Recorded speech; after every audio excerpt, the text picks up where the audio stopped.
Soy Judith Pardo Herrera, coautora del libro Gestión del Riesgo Físico, Biológico y en Seguridad Química. Vamos a hacer una presentación sobre los videos relacionados con la parte médica. Es muy importante que los asistentes a revisar el libro tengan en cuenta pues los conceptos relacionados con salud.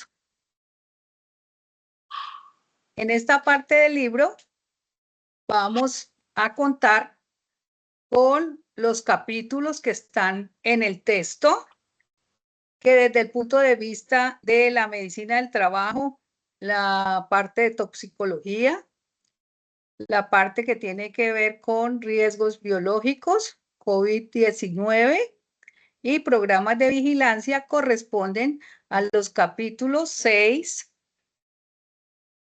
gestión del riesgo biológico, al capítulo 7, gestión de residuos biológicos,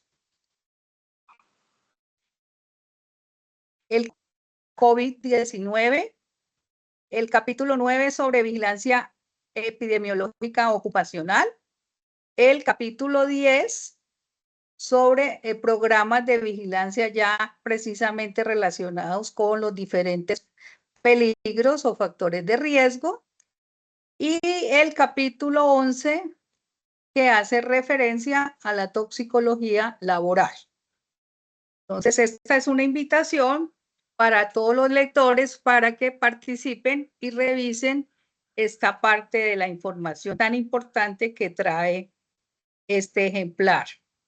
Dentro del componente de la vigilancia epidemiológica, aquí participan pues grupos interdisciplinarios.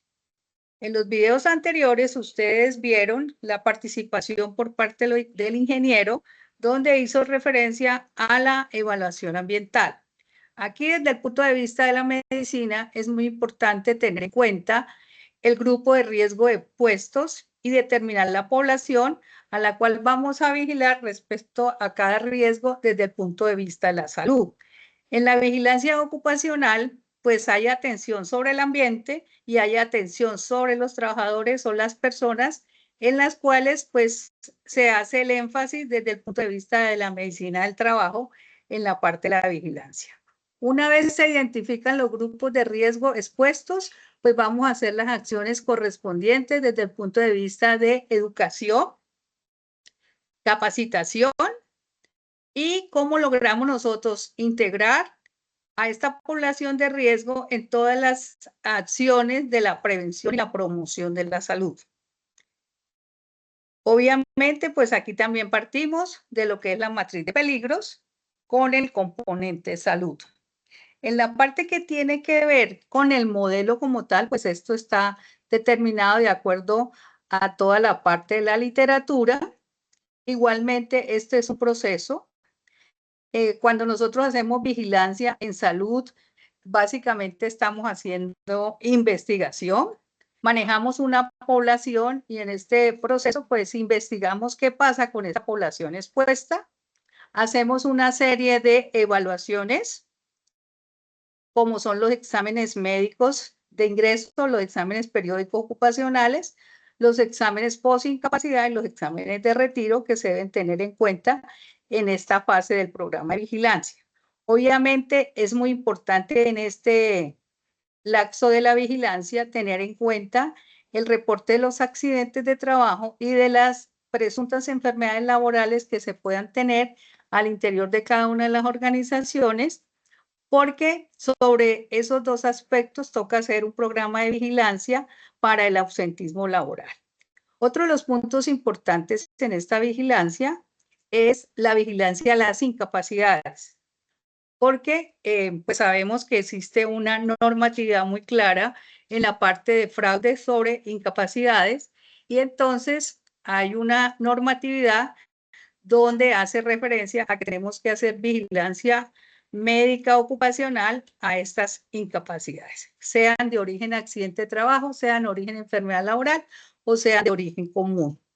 Dentro del programa de vigilancia como tal, en el documento ustedes van a poder encontrar pues que tenemos vigilancia para la parte auditiva.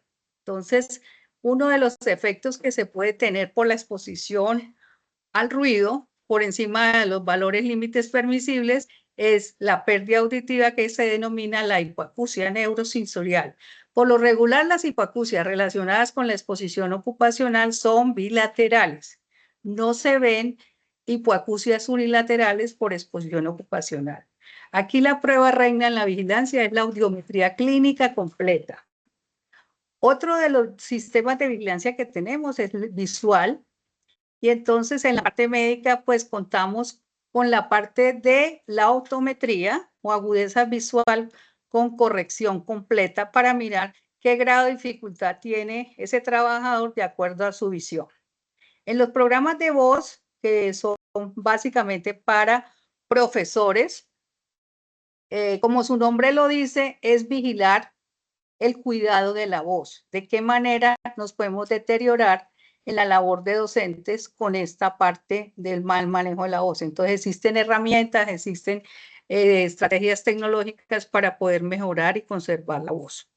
Desde el punto de vista de los otros programas que ya están relacionados con riesgo químico, por ejemplo, la neumoconiosis, el asma ocupacional, aquí en esta parte tendríamos que tener como prueba de vigilancia en las neumoniosis las radiografías con la lectura de la Organización Internacional de Trabajo, que es una prueba especial y que para hacer vigilancia se debería de realizar este tipo de pruebas. Con respecto al asma ocupacional, la prueba reina en la vigilancia epidemiológica es la espirometría y una espirometría completa, teniendo en cuenta pues las condiciones de la población y de los equipos que se utilicen para que sean un resultado confiable. En la parte de las vigilancia por alteración de piel, que está también relacionado por sustancias químicas, primero pues conocer cuál es la sustancia que puede afectar a ese trabajador que se expone y mirar qué tipo de prueba. Pues lo primero es identificar qué tipo de sustancia nos puede generar la dermatitis.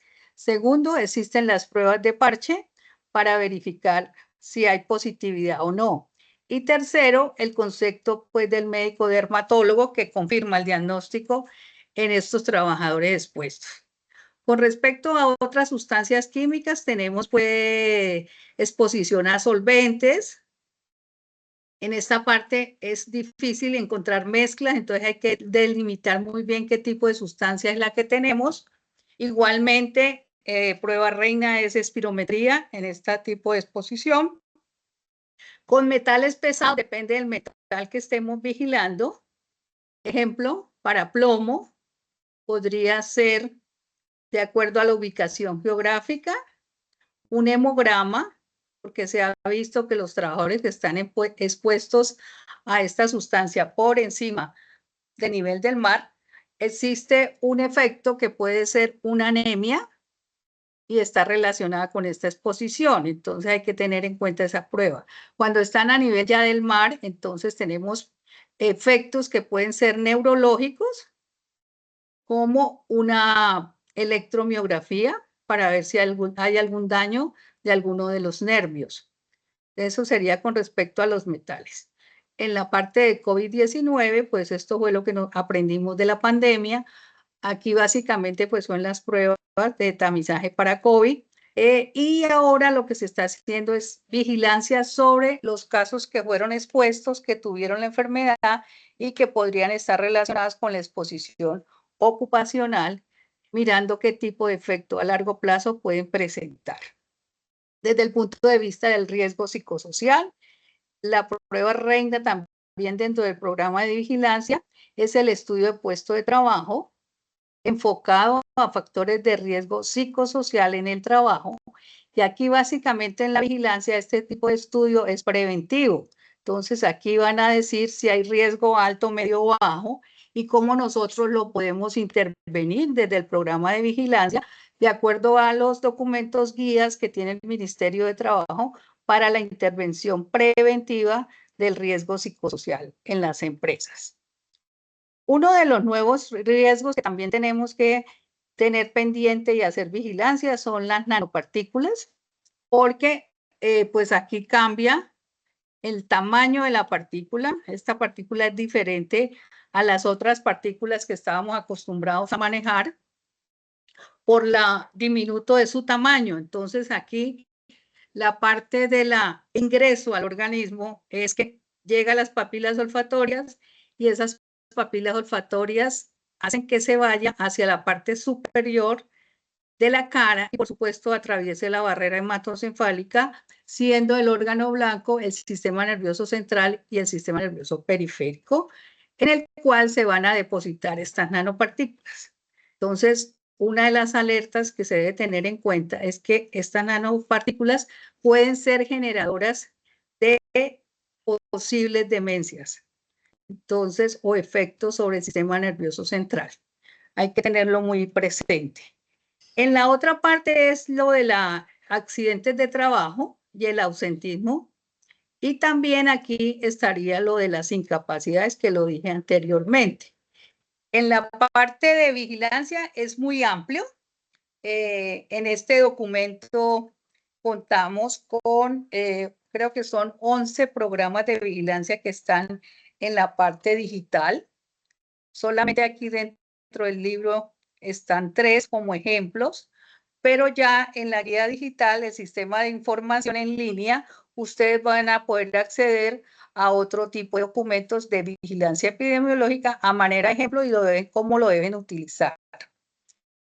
Posteriormente vamos a pasar a lo que se denomina la intoxicación. La intoxicación puede ser un efecto que resulte por exposición a sustancias químicas, pero igualmente este modelo podría ejemplificar a los otros factores de riesgo. Siempre vamos a tener una fase de exposición a ese peligro o a ese factor de riesgo. En la parte de la exposición, siempre vamos a estar expuestos a una sustancia química. Esa sustancia química la vamos a poder encontrar en el agua, en el aire, en el suelo o en los alimentos. Y es de esa manera donde nosotros logramos exponernos. Una vez nos exponemos a la sustancia, ellas van a tratar de ingresar al organismo y es lo que se denomina desde la parte de la toxicología las vías de ingreso. En el organismo, pues las vías de ingreso son la vía oral, la vía respiratoria o inhalatoria, la vía de piel y otras vías como son la parenteral, que también se pueden tener en cuenta. Desde el punto de vista ocupacional, pues las más importantes de estas vías son la vía inhalatoria y la vía de piel. En esta parte de introducción al organismo por estas vías, una vez la sustancia química está en el organismo, viene lo que se llama la fase tóxico-cinética. ¿Qué quiere decir eso? Es la fase donde la sustancia química ingresó al organismo, se absorbe a través de la vía sanguínea, la vía linfática, se distribuye, se metaboliza. El órgano donde se metabolizan las sustancias es a nivel del hígado. Allí también se pueden bioacumular y transformar. Y una vez van a hacer lo que es la eliminación. La eliminación de las sustancias químicas es por vía renal, o sea, por vía de la orina, por vía de la leche materna, por vía de la parte exhalatoria. Esas son las maneras, o por materia fecal. Esas son las vías de eliminación. En este componente, hasta aquí, se denomina evaluación biológica y es cómo esas sustancias químicas ingresan al organismo. Una vez están en el organismo, estas sustancias se biotransforman y vamos a la siguiente fase que se llama fase toxicodinamia. En la fase toxicodinámica, entonces, hay una interacción con todos los metabolismos y con todos los mecanismos de acción que se pueden presentar en el organismo y vamos a tener que durante esta fase podemos empezar a presentar liberación de metabolitos, los cuales se pueden quedar depositados, los otros se transforman y se eliminan también por vía oral. Esta es una de las maneras de poder medir el metabolito en la orina de la exposición a determinada sustancia química. Conociendo estas fases de exposición tóxico-cinética y toxicodinamia, nosotros vamos a entender cómo se puede generar un efecto sobre la salud con una lesión o un efecto adverso inicialmente, posteriormente con una lesión preclínica, luego una lesión clínica y finalmente un diagnóstico. Entonces, durante esa fase vamos ya a empezar a tener casos. Lo bonito de la vigilancia epidemiológica es que nosotros, durante todas las actividades de promoción y prevención, logramos hacer vigilancia en salud ocupacional de personas o de trabajadores sanos. Esa es como la más fácil de hacer, pero el problema viene cuando empezamos a presentar casos. El caso número 1 es una alerta en donde dice hay que hacer vigilancia clínica, ya es vigilancia en salud, ya tenemos un diagnóstico clínico con el código 610, que es la clasificación internacional de enfermedades, que estamos ya pues en la parte de migrar al código 611, pero pues apenas se está tratando de hacer en el país. Y es muy importante porque aquí podríamos tener cambios en los diagnósticos. Con esta diapositiva, nosotros queremos mostrar cómo es el comportamiento de la sustancia química en el organismo y cómo se afecta de alguna manera. En la fase de la intoxicación, nosotros hablamos que la intoxicación es un conjunto de signos y síntomas que se pueden presentar durante una exposición ocupacional y que el efecto adverso puede ser intoxicación. Entonces, ahí pues hay que tenerlo muy en cuenta. Posteriormente, vamos a mirar dentro de esta diapositiva la parte que tiene que ver con el monitoreo. El monitoreo es el cómo se hace la vigilancia. En la parte de la vigilancia tomamos pues la adaptación del triángulo de Lauren, que es el padre del monitoreo. Y básicamente aquí tenemos la dosis externa que corresponde a la dosis que va a estar en el ambiente, se llama monitoreo ambiental.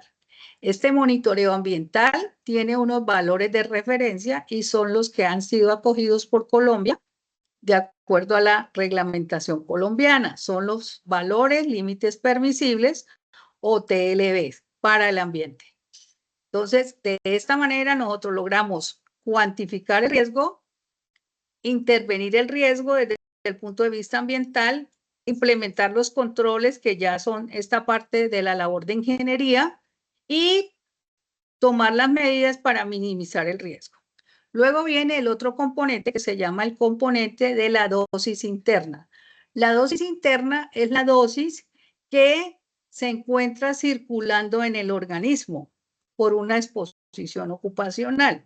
Entonces, en esa dosis interna también tenemos unos índices que se llaman índices biológicos de exposición, que son también los aceptados para Colombia a través del documento de la Asociación Americana de Higienistas Industriales, que anualmente se está actualizando, y por lo regular la tendencia es que estos valores disminuyan. Esto es lo que se denomina, cuando yo hago la vigilancia de la dosis interna, el monitoreo biológico en los trabajadores. ¿Para qué nos sirve? Nos sirve para hacer detección precoz de efectos adversos que se puedan presentar. Cuando ya tenemos un efecto adverso concreto con un diagnóstico del código 610, pues entramos ya en vigilancia médica, ya no es vigilancia preventiva, sino que ya es vigilancia médica. Y aquí lo que queremos es disminuir que se nos presenten casos. En otros días podríamos encontrar el límite de tolerancia biológica, que es un similar a lo que es el índice biológico de exposición. Entonces, aquí, digamos que esta es como la parte metodológica más fácil para hacer vigilancia y monitoreo, sobre todo, porque voy a ponerles un ejemplo. Cuando nosotros hacemos vigilancia o monitoreo en un factor de riesgo biomecánico, por decir, para lesiones del túnel del carpo, nosotros, ¿qué necesitamos como dosis externa? En la dosis externa necesitamos un estudio de puesto de trabajo con énfasis en movimientos para manos. Entonces, aquí vamos a describir cuáles son los ángulos de movimiento para la exposición de los trabajadores que se han determinado y que estamos evaluando. ¿Cuál sería la dosis interna para estos trabajadores? Entonces, sería pues la evaluación médica, los exámenes médicos ocupacionales para ver si hay algún signo o síntoma que haga pensar que el trabajador puede estar expuesto y que va a desarrollar un síndrome del túnel carpiano. Entonces, es importante tenerlo aquí. Una vez se hacen encuestas de tamizaje para mirar si el trabajador tiene y marca dónde le duele su mano. Entonces ya nos toca hacer una prueba confirmatoria que se llama la electromiografía de miembros superiores para determinar si existe un síndrome del túnel del carpio. Hasta aquí vamos en monitoreo biológico. Si esa prueba nos sale positiva, entonces ya tenemos un caso y vamos a tener efectos adversos en vigilancia médica.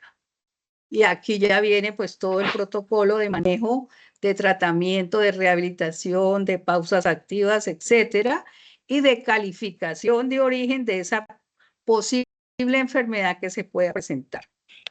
Entonces, es muy importante manejar esta metodología porque aquí, desde el punto de vista de los efectos tempranos, se pueden determinar y sirve para todos los factores de riesgo que estamos haciendo vigilancia epidemiológica.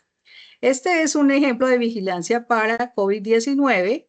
Ustedes miran el componente aquí ambiental, como tenemos pues clasificación del riesgo biológico, qué métodos o dispositivos se utilizan, qué barreras se utilizaron en el trabajo, los protocolos de limpieza y desinfección de las superficies, el lavado de manos, las inspecciones y procesos de áreas y puestos de trabajo, el programa de bioseguridad continuo, el diseño y aplicación de los puestos. Por supuesto, esto genera un presupuesto que cada una de las entidades tiene que apoyar y aportar. En la parte ya de atención en las personas, está igual que los anteriores, siempre importante acordarse de los exámenes médicos ocupacionales, exámenes de ingreso, examen post-incapacidad, de retiro. Estos de retiro son muy importantes, la mayoría de los trabajadores no se los realizan, pero por responsabilidad legal es importante que cada uno de los trabajadores que se termina su contrato o la empresa los desvincula a realizar este tipo de exámenes.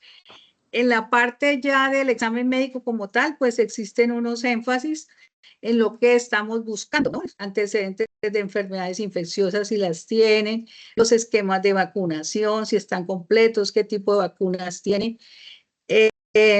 cómo se transporta. Toda esa parte hay que tenerlo en cuenta. También acordarse aquí, pues, la parte de comorbilidades como la tuberculosis y otro tipo de enfermedades que se puedan presentar. También comunicación del riesgo, comunicación.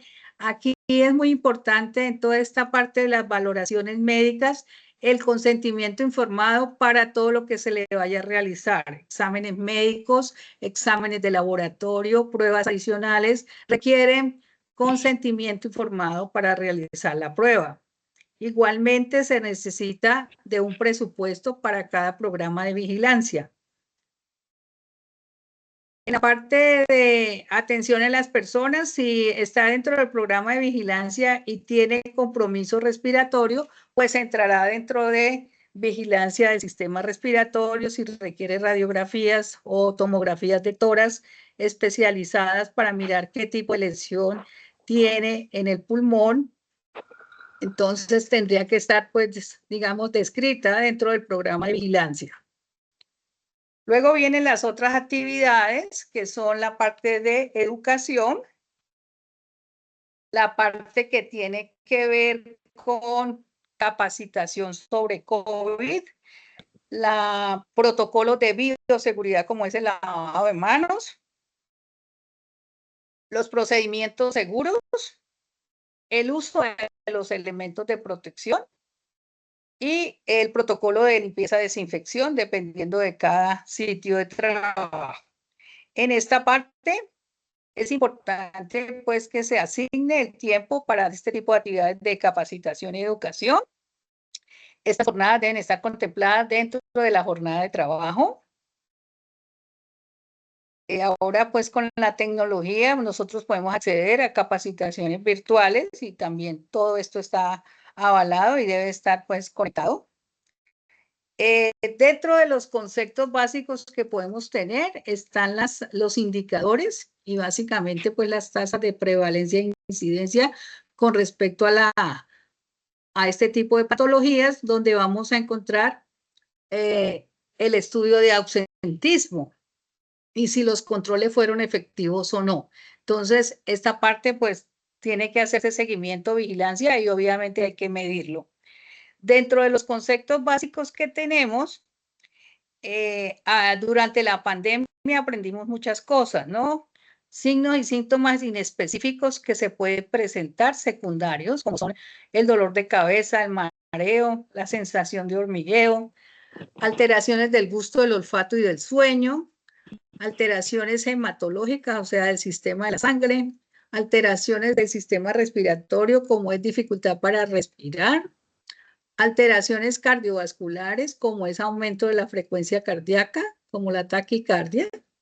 Otra de las cosas que vimos en estos casos fue el desacondicionamiento físico, la debilidad muscular y la fatiga crónica. Esto fue uno de los efectos que quedó después de la pandemia.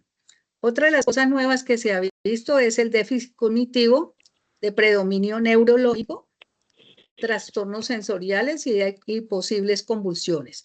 Dentro de la parte psiquiátrica de los efectos que se han visto es la ansiedad y la depresión, el déficit cognitivo, dificultad para pensar y concentrarse, alteraciones sobre el sistema inmunitario, sobre el sistema renal y sobre la piel.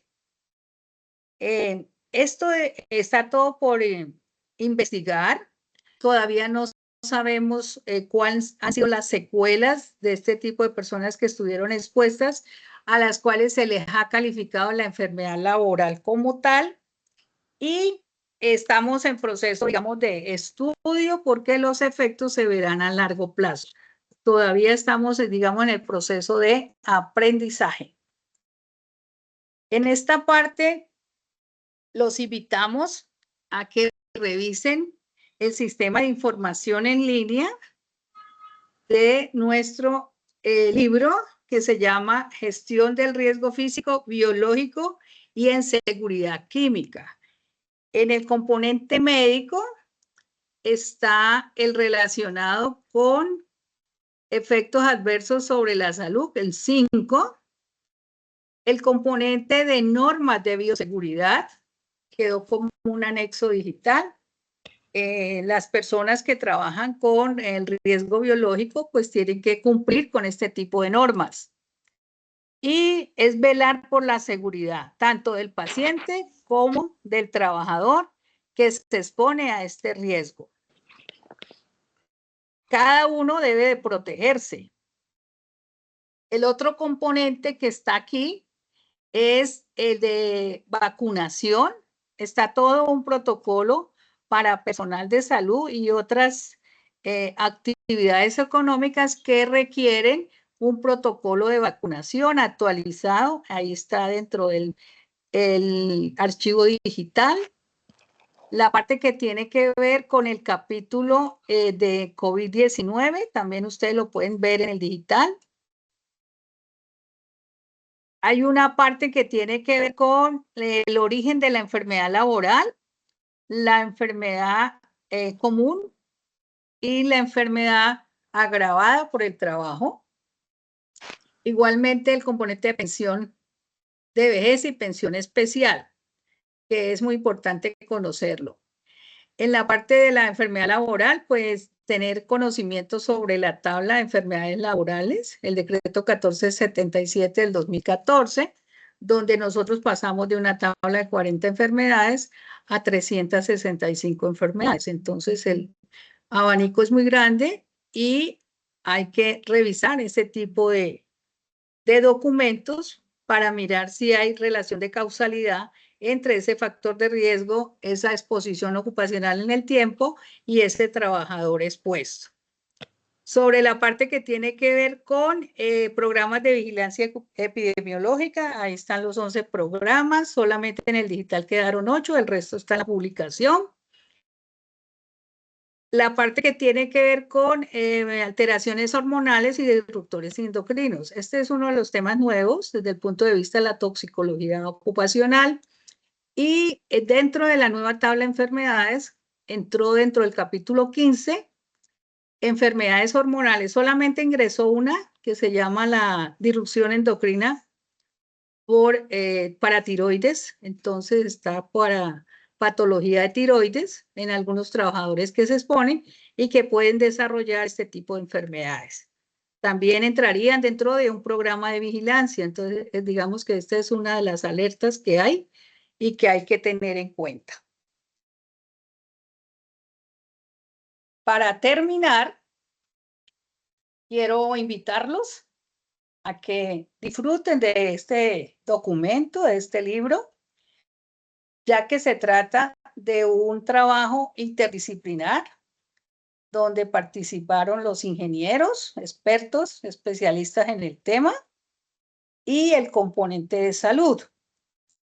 Vienen cambios en el comportamiento del riesgo y esta es una invitación para que ustedes lean el libro y revisen los diferentes capítulos y la parte del sistema informático digital que está en el documento. Agradezco mucho la atención prestada para este video y a continuación sigue mi compañero con el siguiente video, el ingeniero Ariel Cacante, quien abordará el tema de seguridad química y seguridad en el transporte.